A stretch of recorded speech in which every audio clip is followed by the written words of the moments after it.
के देखा एक तमाशा ऐसा, महाराज के एक अचंबा और देखा कि कौन सा, के गगन मंडल में हुआ, यानी गगन मंडल में आनंद अनुभव हो रहा है। और हाड़ी बड़द बिना सुननारी, महाराज के बिगड़ चित्त मन बुद्धि सूरत निरत के, क्योंकि ये सभी आनंद लोक में रह जाते हैं और सींचे नितपत कुआ, लेकिन ये सभी उल्ली तरफ रह जाते हैं और फिर भी रात दिन उसका आनंद चलता रहता है। नींद में भी वही ध्यान रहता है, इसीलिए उसको बेगम नींद कहते हैं। तो इसीलिए महाराज फरमाते हैं कि जेले चढ़ से अदर फिर ऊंची पारो ढूंढन पावे, 606 से 2112 निसे दिन भला संभावे।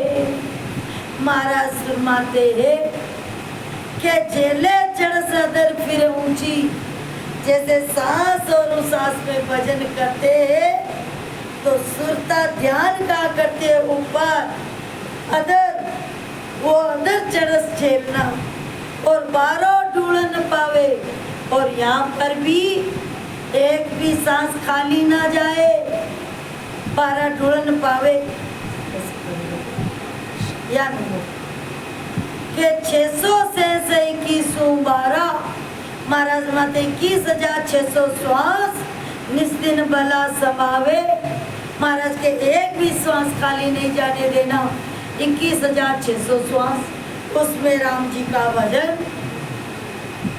के कुओदरण गगन में मोंडो पीछे आकाशा पीवे, 5-25 भरे पनियारी पे सींचे सब जीवे।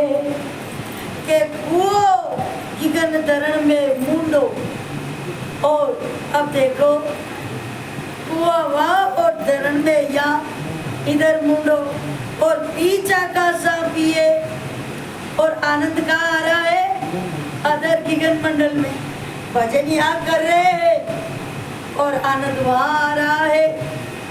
और 5-25 भरे पनियारी, अब 5 तत्व और 25 प्रगतियां, ये भजन करके इसका आनंद ले रही है।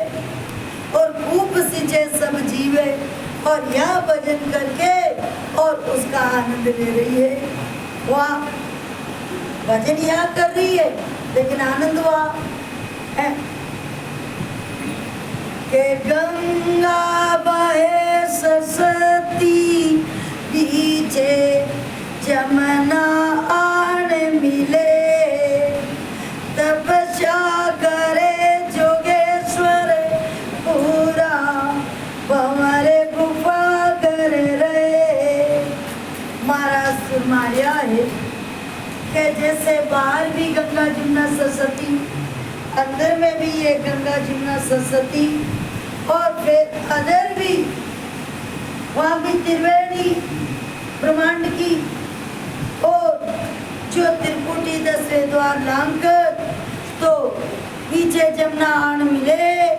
अब तपस्या करे जोगेश्वर पूरा, लेकिन महाराज फरमाते हैं जो भजन करेंगे वही पूर्ण होंगे, वही जोगेश्वर है जो राम जी के भक्ति का जोग साधते, साधना करते हैं और भंवर गुफा कर रहे। वो जो अपन 9 लोक छेदन करते जाते हैं, उसमें भंवर गुफा